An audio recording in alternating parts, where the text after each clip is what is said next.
ஹரியோம். வாருங்கள் யோகம் செய்வோம். இன்று சூரிய நமஸ்காரம்.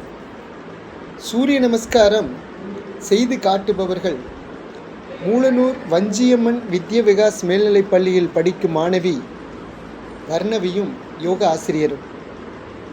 சூரிய நமஸ்காரம் 10 நிலை, 12 நிலை, 16 நிலை, 18 நிலை, 8 நிலை, இப்படி பலவிதமாக சொல்லித் தருகிறார்கள்.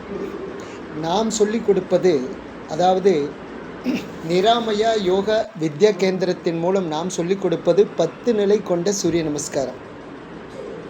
சூரிய நமஸ்காரத்தில் நிறைய பயன் இருக்கின்றன. அதில் குறிப்பாக ஒரு 5 அம்சம் கொண்ட பயன் இருக்கிறது. ஒன்று, உடல் தளர்வு பயிற்சி இருக்கிறது. உடம்பில் இருக்கும் அனைத்து இணைப்புகளினுடைய அந்த பயிற்சி, தளர்வு பயிற்சி ஏற்படுகிறது. அந்த இணைப்பில் உள்ள சவ்வுகள் வலிமையடைகிறது, கழிவுகள் வெளியேறுகிறது. அதனால் உடல் ஆரோக்கியமாக இருக்க உதவுகிறது. இரண்டாவது, இதில் 10 ஆசனங்கள் இருக்கின்றன.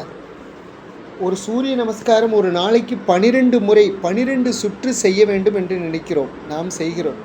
அப்போது 120 ஆசனம் செய்கிறோம். 120 ஆசனம் செய்யும்போது உடம்பு சூடேறி உடம்பில் உள்ள கழிவுகளை எல்லாம் வெளியேற்றி உடலில் உடல், நரம்பு, எலும்பு, தசை நார்கள் அனைத்தும் வலிமை அடைகின்றன. சூரிய நமஸ்காரம் செய்யும்போது உள்ளங்காலிலிருந்து உச்சந்தலை வரை உள்ள அனைத்து உறுப்புகளும் பயனடைகிறது. ஆகவே இந்த சூரிய நமஸ்காரத்தில் இந்த 10 ஆசனங்கள் மிக முக்கியமானது.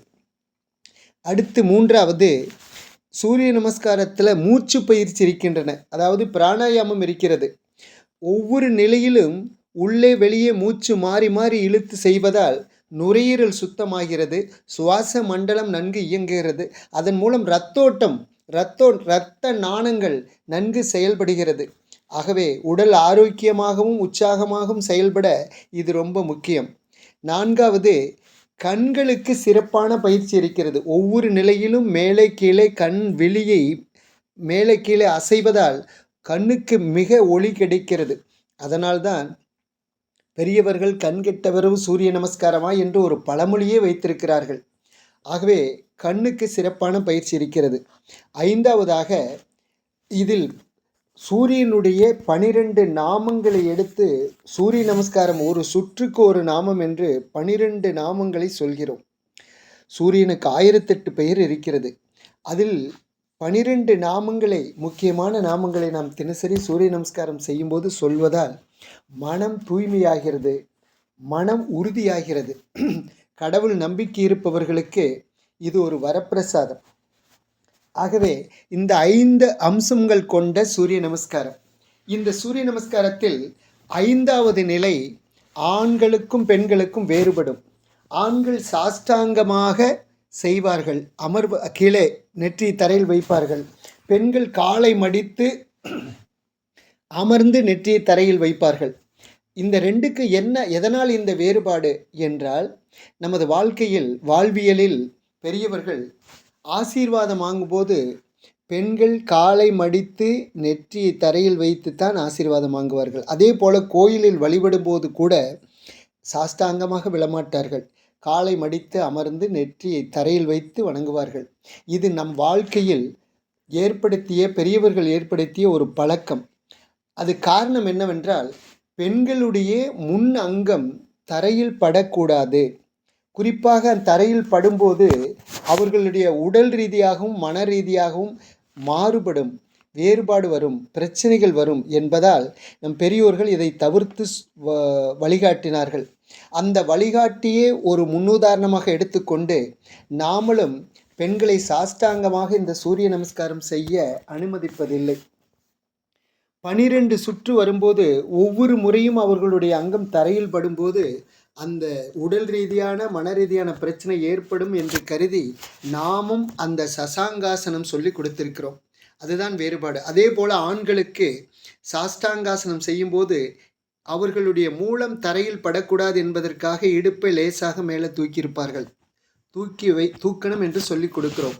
இது நம்மளுடைய ஒரு முக்கியமான விஷயம்.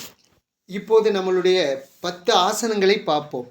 முதல் நிலையில் பின்னாடி கையை மேலே எடுத்து பின்னாடி வளையும் போது ஹஸ்த உத்தானாசம் ஆசனம். இரண்டாவது நிலை பாதகஸ்தாசனம்.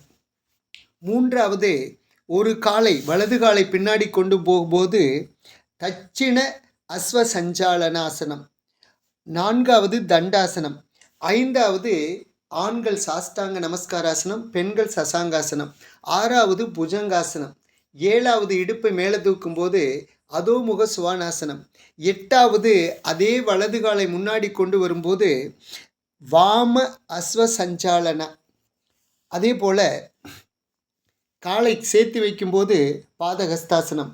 கடைசியாக நமஸ்காராசனம். இப்படி 10 ஆசனங்கள். இந்த ஒவ்வொரு ஆசனம் செய்யும்போது மூச்சு எப்படி இழுக்க வேண்டும் என்றும் பார்ப்போம். கையை மேலே எடுத்து முதல் ஹஸ்த உத்தானாசனம் பின்னாடி வளையும் போது மூச்சை இழுக்கணும். முன்னாடி குனியும் போது மூச்சை விடணும். ஒரு காலை பின்னாடி கொண்டு போய் மேலே பார்க்கும்போது மூச்சு இழுக்கணும். 2 காலையும் தண்டால் நிலையில் இருக்கும்போது மூச்சை விடணும். காலை மடித்து பெண்கள் நெற்றியை தரையில் வைக்கும்போது, ஆண்கள் சாஷ்டாங்கமாக நெற்றியை தரையில் வைக்கும்போது மூச்சை இழுக்கவும் கூடாது, விடவும் கூடாது, நிறுத்தணும். 6வது நிலையில் புஜங்காசனம். இடுப்பை கீழே வளைத்து நெஞ்சை மேலே தூக்கி தலையை பின்னாடி சாய விடும்போது மூச்சை இழுக்கணும். 7வது இடுப்பை மேலே கொண்டு போகும்போது தலையை உள்ளே கொண்டு போகும்போது மூச்சை விடணும். 8வது மூச்சை இழுக்கணும். 9 விடணும். 10 மூச்சு இழுத்துக்கிட்டே மேலே வரணும்.